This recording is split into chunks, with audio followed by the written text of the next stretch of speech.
Welcome to Beyond Belief.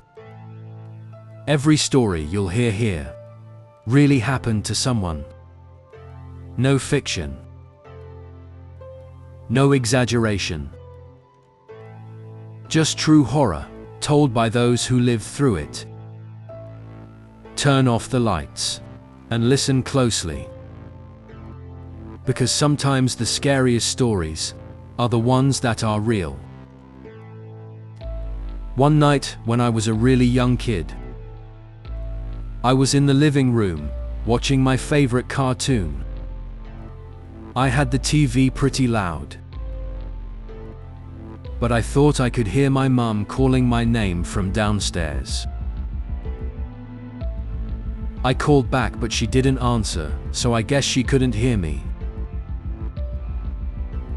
I heard her call me again, so I went down to the basement. The lights were off, so halfway down, I called for my mum. She didn't answer.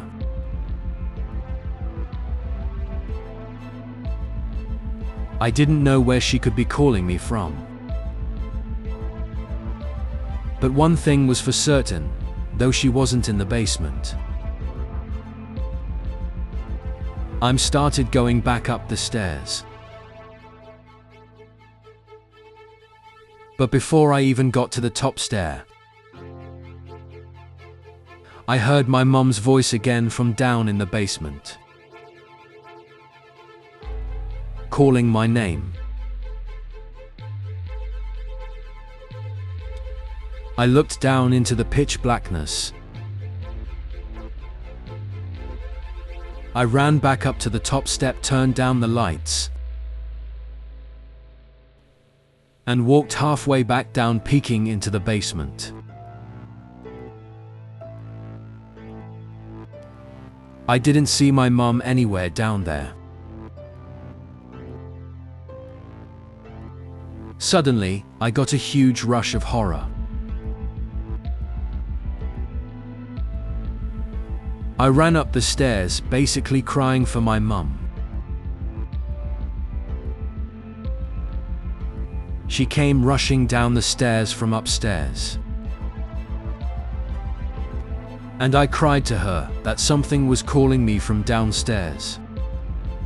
That sounded just like her. She swore to me that she hadn't been calling me. She went down to the basement to check and make me feel better. But I didn't feel better. I'm sure she didn't believe me.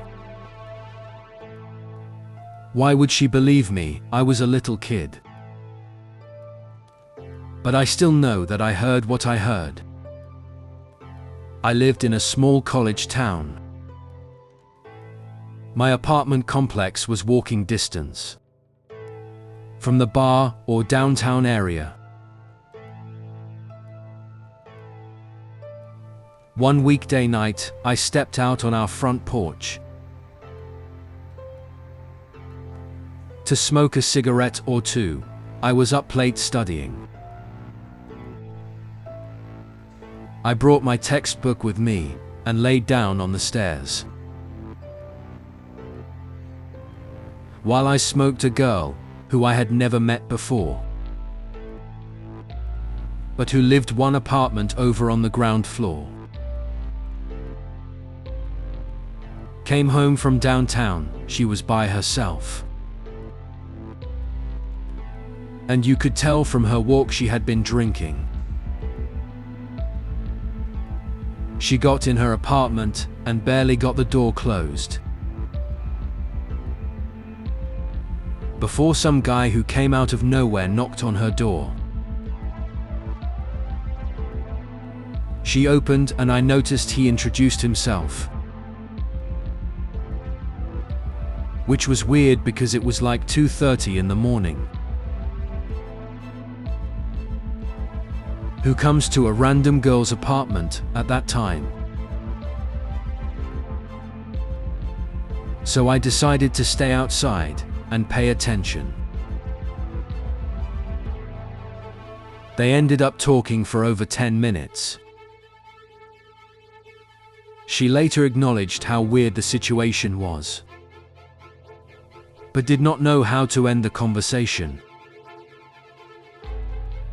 He would do the creepiest things, like he reached up and stroked her hair at least 3 times, and he would try to slowly inch his way closer to her in the door. I made a point of being loud with my textbook, so he would know I was there. And he disappeared as eerily as he came. We called the cops, and days later they had the girl and I sit with a sketch artist as soon as the sketch was made public. Floods of calls came in. Guy turned out to be a serial rapist who followed girls home from bars and pretended to be a cab offering them a ride. This girl just got lucky because she lived so close to the bars. He didn't get a chance to pull the cab routine. I've always been an extreme sports person. Ever since I was little, mountain climbing, parasailing, scuba diving. Though I've always been an avid skier. I'd go upstate skiing at least 10 times a season. Sometimes with friends, sometimes alone. My friend who all agreed to come upstate and go camping with me,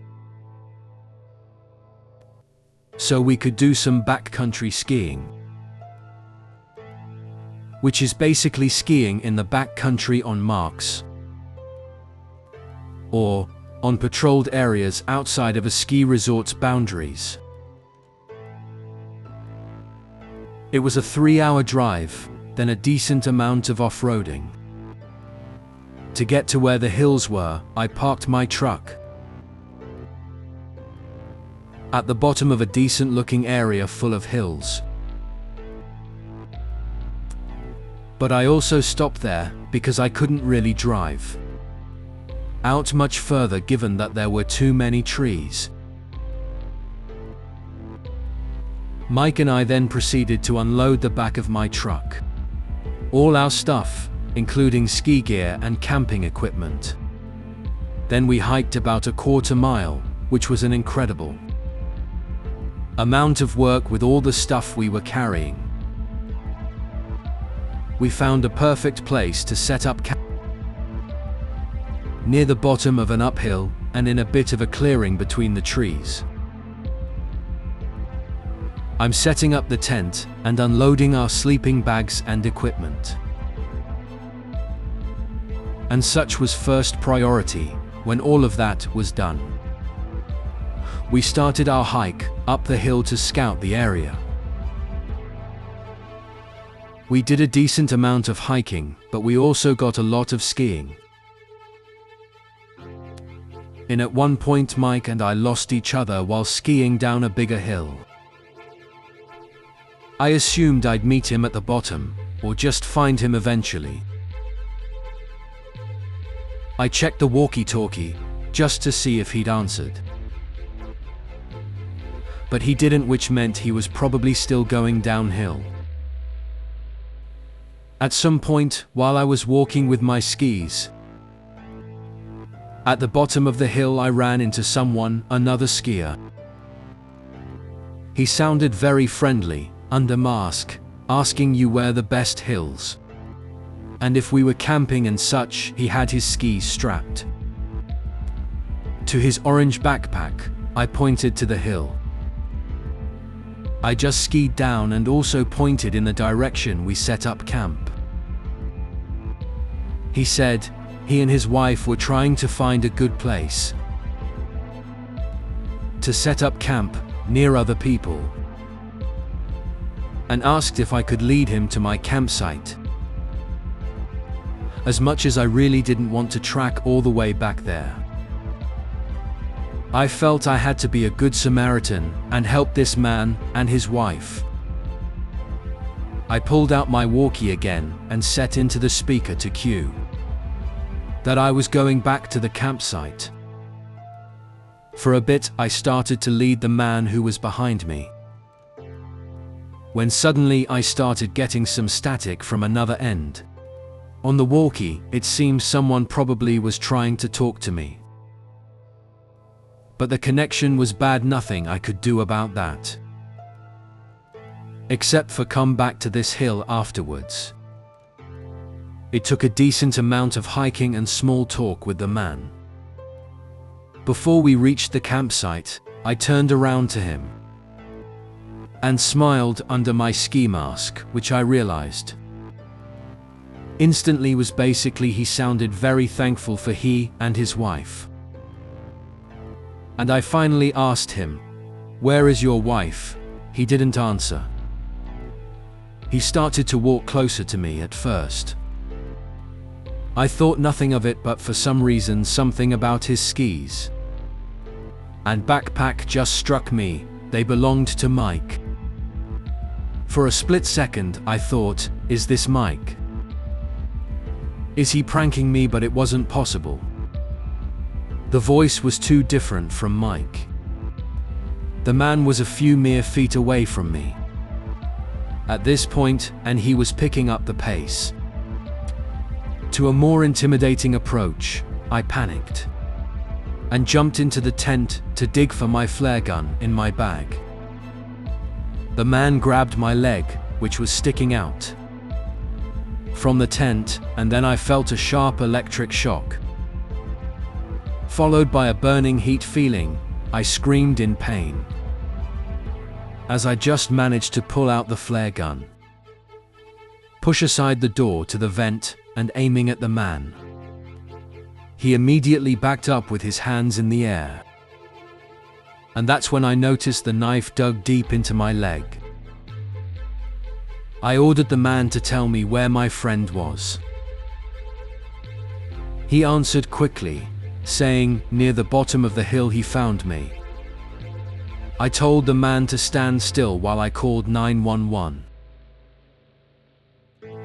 Request an immediate rescue, but the man took off quite easily. While I was on the phone, there wasn't much I could do with one single flare gunshot. I felt like I was waiting there, in the cold, with my bleeding like forever. Until finally, the reassuring sound of a rescue helicopter swooped overhead, and I shot my flare gun. I cannot believe I was actually picked up by a helicopter, which I helped locate my friend, laying in the snow. In the middle of the hill, he was unconscious, and he had also been stepped twice in the leg. Then robbed. He tried talking me through the walkie-talkie while he was losing consciousness, but the connection was bad. We both went to the hospital but were fine today. I used to work night shifts, delivering newspapers in my small town. The route took me across an old bridge every morning before sunrise. One day, I noticed a girl standing by the railing. Long hair, bare feet, wearing a white dress that looked damp. I slowed down and asked if she was okay. She didn't respond, just looked out toward the water. Something about her posture made my stomach twist. The next morning, she was there again, same spot, same time, same white dress.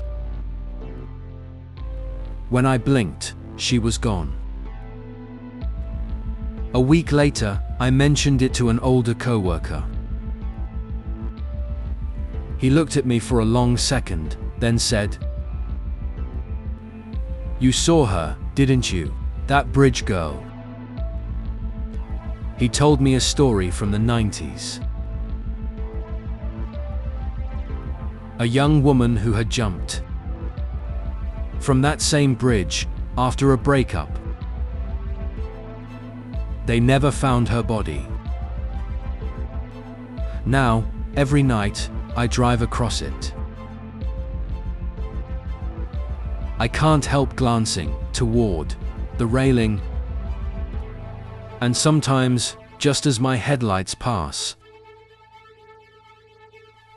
I swear I see her reflection in the water, standing right beneath me. I had my first girlfriend. We lived in an upper-class area. Very quiet and peaceful streets. My girlfriend Chelsea also lived 2 blocks away, so I could walk to her house almost nightly. One Thursday night, during break, when I had nothing to do, I started my walkover to Chelsea's house. It was on the later side of the night, but I didn't really have a curfew, so it didn't matter. But pretty soon, I thought I could start hearing noises from around me, and when I say around me, I mean mostly behind me. The first time I heard it, it was the sound of a bush being shaken a bit. I only turned my head to look for a second.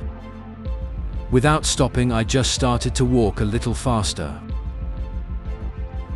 As all when I got to the next block, I heard another noise, a twig or a small stick cracking. I stopped this time. And turned around. All I saw was the empty street and the bushes that lined up along each property to separate the sidewalks from people's properties. Basically, next to the street was a wall of bushes. And I didn't see anyone or anything that could be making these weird sounds. I picked up the pace even more, and I was reaching the home stretch to Chelsea's house. Of course, there was another sound again, this time more like footsteps, quick light footsteps. I turned again, without stopping. There's nothing. I could see Chelsea's house now. I called, and she picked up right away. I told her how freaked out I was getting because I kept hearing noises. I walked around the bushes surrounding her driveway and stepped onto her property. I noticed her staring out her bedroom window upstairs. She waved at me as she left on the phone, and I waved back. Then she asked me, "Who was that guy right behind you?" I turned right around and saw a fully grown man, crouched, walking maybe 10 feet and back of me. I screamed and ran for the door and started pounding on it. The man grabbed me and tried to put me in some kind of head, but he let go and ran away pretty quickly. Chelsea's mum opened the door with a look of dismay on her face. She let me in and slammed the door shut. As Chelsea came running over, I was out of breath. Felt like my heart was beating 1,000 beats a minute. Chelsea's mom hugged me and asked a few questions, then called the police to warn of a dangerous man going around town. Chelsea's mom let me stay over that night for obvious reasons, and she drove me home the next day. These stories remind me that sometimes the most terrifying things aren't from our imagination. They're what real people have lived through. If you've ever experienced something strange, share it below. Don't forget to like, share, and subscribe for more true horror stories.